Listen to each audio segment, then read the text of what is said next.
¿Cómo entra uno en la presencia de Dios para recibir salvación ahora y para siempre? Por medio de la sangre de Jesús. Durante la pandemia, un virus infectó todo el planeta y cambió nuestras vidas. Esto no es algo nuevo.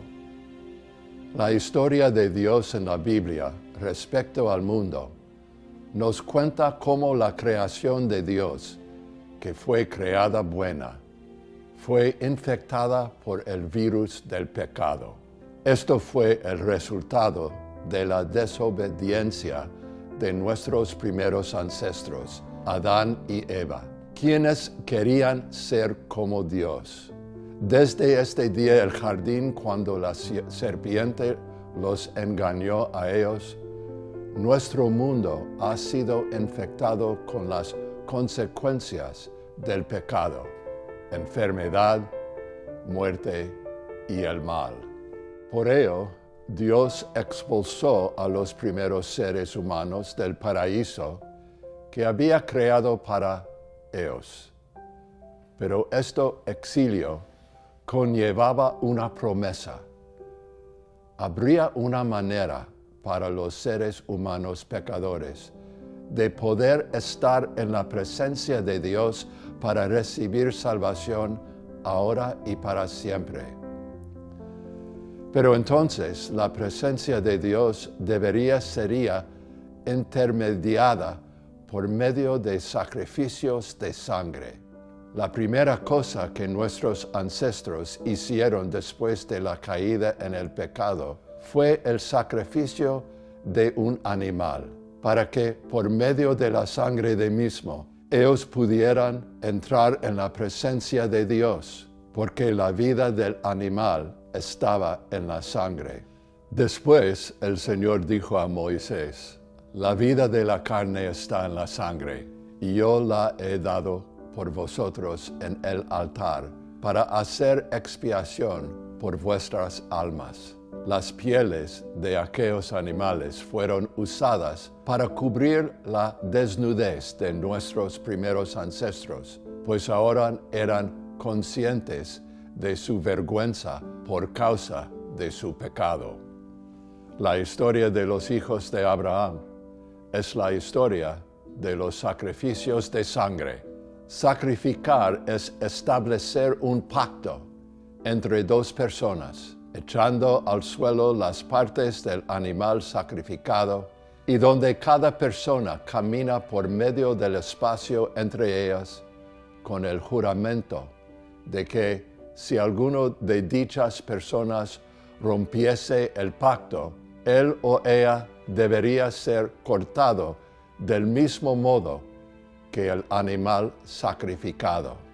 Cuando Dios estableció un pacto con Abraham, fue su presencia en una vasija de fuego humeante y una antorcha ardiente la que pasó entre las distintas partes del animal. La presencia unilateral de Dios en este sacrificio enseñó a Abraham que Dios llevaría la carga en sus hombros si el pacto era roto. Dios estaba apuntando al día en el que Él enviaría a su Hijo para ser sacrificado, para expiar por nuestros pecados y por nuestra desobediencia al romper sus mandamientos. Cuando Dios pidió al fiel Abraham que sacrificase a su hijo, esto era un atisbo de lo que pasaría cuando Dios enviase a su propio Hijo en la carne. La misericordia de Dios proveyó a Abraham un carnero en lugar de su hijo Isaac. Cuando la plenitud del tiempo hubo llegado, Dios envió a su Hijo al mundo por medio del vientre de la Virgen María. Juan 3:16 nos dice: porque de tal manera amó Dios al mundo, que ha dado a su Hijo unigénito, para que todo aquel que en Él cree no se pierda, mas tenga vida eterna. Esto fue una irrupción divina, donde Dios se hizo presente en nuestro mundo, en la carne de un niño nacido en Belén. En el niño Jesús, Dios se hizo presente para arreglar lo que había ido mal desde la caída en el pecado. Y Él permanece con nosotros. Y he aquí, dice de Cristo resucitado, yo estoy con vosotros todos los días, hasta el fin del mundo. Amén. ¿Puedes imaginar cuántos corderos fueron sacrificados en el tabernáculo y en el templo de Jerusalén? Y aún así, todos estos millones de litros de sangre no fueron suficientes para expiar nuestros pecados. El Creador ha venido a su creación para hacer nuevas todas las cosas. De ahora en adelante y hasta el final de los tiempos, Jesucristo, el verdadero Hijo de Dios, está presente en el mundo con su cuerpo para devolvernos a su presencia por medio de su sangre, a esta creación rota por el pecado y la muerte, a un mundo infectado con la enfermedad y asediado por demonios, a un pueblo desesperado acerca de sus vidas.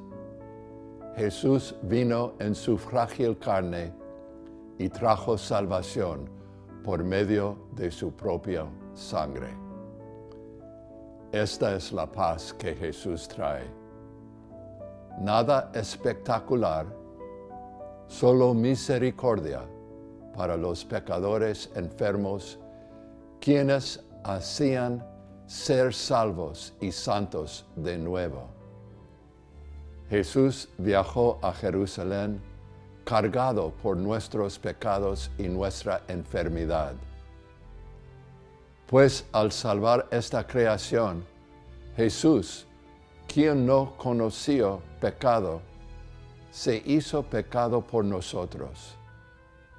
Él transitó el camino a Jerusalén como alguien impuro, absorbiendo nuestra inmundicia hasta que su viaje terminó cuando Él fue elevado en una cruz. Sigue el cuerpo de Jesús y observa lo que le sucedió a Él desde su nacimiento hasta su muerte. Mira cómo el cuerpo del niño Jesús es envuelto en pañales y acostado en una pesebre por María, su madre.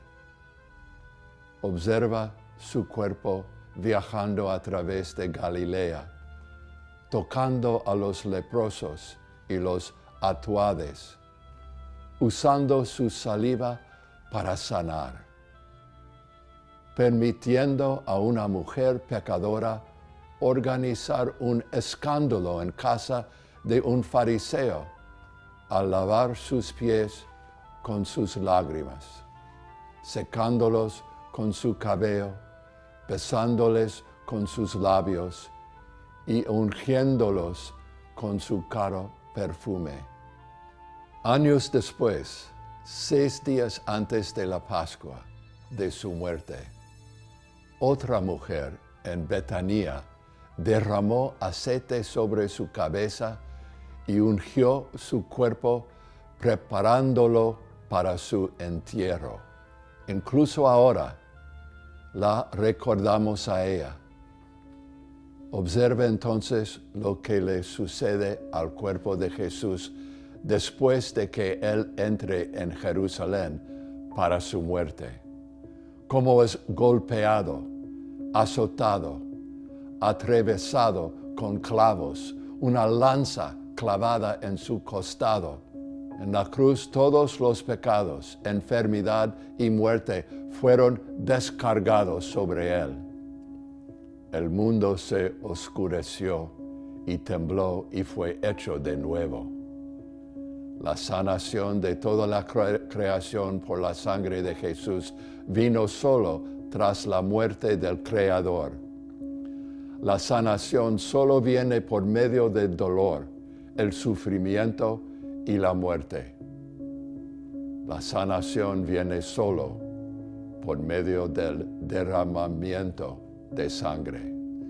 Entonces, a la hora novena, mira cómo su cuerpo entrega su espíritu y muere. Escucha a José de Arimatea, un fariseo piadoso, pedir a Pilatos el cuerpo de Jesús y bajarlo rápidamente de la cruz, ungiéndolo con especias, envolviéndolo en paños de lino y después colocarlo en una tumba. Mira a las mujeres, las cuales siguieron a Jesús desde Galilea, yendo a la tumba para comprobar cómo su cuerpo era enterrado para que, después de Sabbat, ellas pudieran traer especias y mirra para completar el ungimiento de su cuerpo. Sé testigo de una sorpresa y temor cuando llegaron a la tumba y la encontraron vacía. Y ahora mira a Pedro corriendo hacia la tumba, mirando dentro y viendo únicamente allí las tiras del paño de lino. La tumba estaba vacía. Jesús se había levantado de la muerte. Lo que le sucedió a Jesús en la cruz significó la purificación de toda la creación por medio de su sangre.